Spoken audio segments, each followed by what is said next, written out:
Creed en sus profetas. Lunes 13 de mayo 2024. Daniel 1. Nabucodonosor saquea el templo. En el tercer año del reinado de Joacim, rey de Judá, Nabucodonosor, rey de Babilonia, fue a Jerusalén y la sitió. El Señor entregó en su mano a Joacim, rey de Judá, y parte de los utensilios de la casa de Dios. Los trajo a la tierra de Sinar, a la casa de su Dios, y colocó los utensilios en el tesoro de su Dios. Daniel en la corte de Nabucodonosor.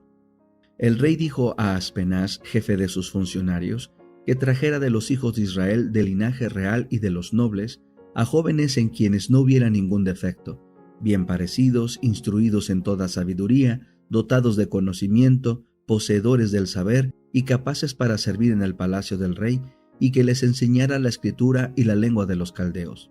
El rey les asignó para cada día una ración de los manjares del rey y del vino que él bebía. Ordenó que se les educara durante 3 años, para que al fin de ellos se presentaran al servicio del rey. Entre ellos estaban Daniel, Ananías, Misael y Azarías, de la tribu de Judá. A estos, el jefe de los funcionarios les puso nombres.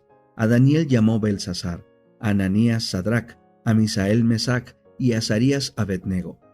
Pero Daniel se propuso en su corazón no contaminarse con la ración de la comida del rey, ni con el vino que éste bebía.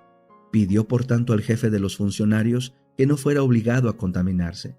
Dios concedió a Daniel que se ganara el afecto y la buena voluntad del jefe de los funcionarios. Y el jefe de los funcionarios dijo a Daniel: «Tengo temor de mi señor el rey, quien ha asignado la comida y la bebida de ustedes, pues cuando él vea sus caras más demacradas que las de los jóvenes de la edad de ustedes, expondrán mi vida ante el rey». Entonces Daniel dijo al inspector, a quien el jefe de los funcionarios había puesto a cargo de Daniel, Ananías, Misael y Azarías: «Por favor, prueba a tus siervos durante 10 días, que nos den de comer solo legumbres y de beber solo agua. Luego sean vistos delante de ti nuestro aspecto y el de los jóvenes que comen de la ración de los manjares del rey, y según lo que veas, así harás con tus siervos». Los escuchó en este asunto y los probó durante 10 días. Al final de los 10 días el aspecto de ellos se veía mejor y más nutrido de carnes que el de los otros jóvenes que comían de la ración de los manjares del rey. De modo que el inspector retiraba la ración de los manjares de ellos y el vino que habían de beber, y les daba legumbres.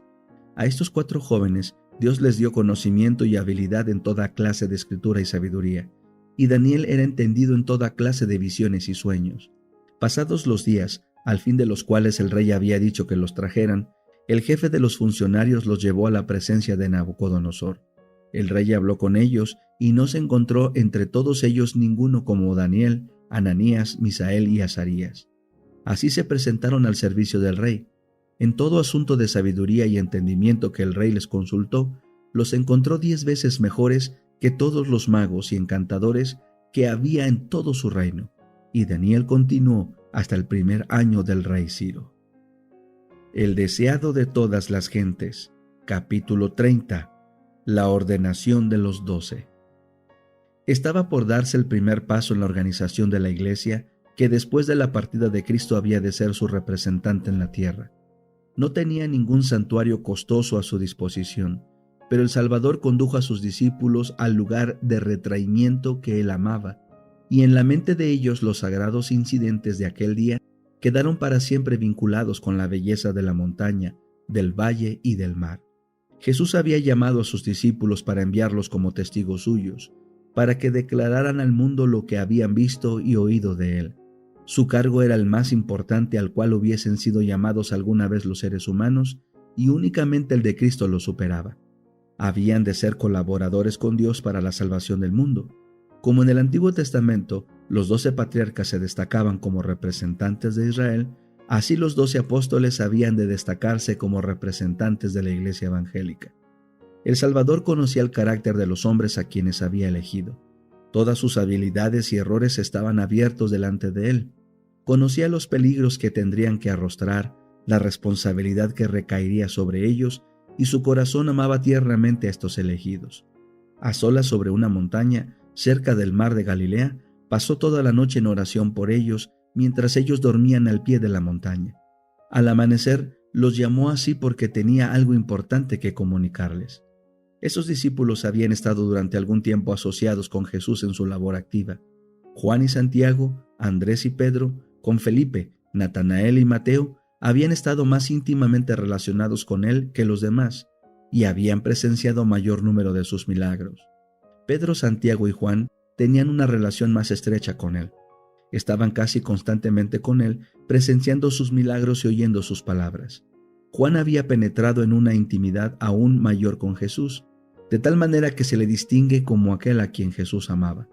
El Salvador los amaba a todos, pero Juan era el espíritu más receptivo. Era más joven que los demás y con mayor confianza infantil abría su corazón a Jesús. Así llegó a simpatizar más con el Salvador y por su medio fueron comunicadas a su pueblo las enseñanzas espirituales más profundas del Salvador. A la cabeza de uno de los grupos en los cuales estaban divididos los apóstoles, se destacaba el nombre de Felipe.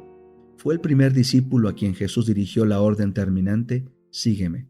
Felipe era de Betsaida, la ciudad de Andrés y Pedro. Había escuchado la enseñanza de Juan el Bautista y le había oído anunciar a Cristo como el Cordero de Dios. Felipe buscaba sinceramente la verdad, pero era tardo de corazón para creer. Aunque se había unido a Cristo, la manera en que lo anunció Natanael demuestra que no estaba plenamente convencido de la divinidad de Jesús. Aunque Cristo había sido proclamado por la voz del cielo como Hijo de Dios, para Felipe era Jesús, el hijo de José, de Nazaret. Otra vez, cuando los 5,000 fueron alimentados, se reveló la falta de fe de Felipe. Para probarle, Jesús preguntó: «¿De dónde compraremos pan para que coman estos?». La respuesta de Felipe tendía a la incredulidad. 200 denarios de pan no les bastarán para que cada uno de ellos tome un poco. Jesús estaba apenado. Aunque Felipe había visto sus obras y sentido su poder, no tenía fe. Cuando los griegos preguntaron a Felipe acerca de Jesús, no aprovechó como honor y motivo de gozo la oportunidad de presentarlos al Salvador, sino que se fue a decirlo a Andrés. Otra vez, en las últimas horas transcurridas antes de la crucifixión, las palabras de Felipe propendieron a desalentar la fe. Cuando Tomás dijo a Jesús: «Señor, no sabemos a dónde vas. ¿Cómo pues podemos saber el camino?». El Salvador respondió: «Yo soy el camino y la verdad y la vida. Si me conocieseis, también a mi Padre conoceríais». De Felipe provino la respuesta incrédula: «Señor, muéstranos al Padre y nos basta». Tan tardo de corazón, tan débil en la fe, era el discípulo que había estado con Jesús durante 3 años. En feliz contraste con la incredulidad de Felipe, se notaba la confianza infantil de Natanael. Era hombre de naturaleza intensamente fervorosa, cuya fe se apoderaba de las realidades invisibles. Sin embargo, Felipe era alumno en la escuela de Cristo y el divino Maestro soportó pacientemente su incredulidad y torpeza. Cuando fue derramado el Espíritu Santo sobre los discípulos, Felipe llegó a ser un maestro según el orden divino. Sabía de qué hablaba y enseñaba con una seguridad que infundía convicción a los oyentes.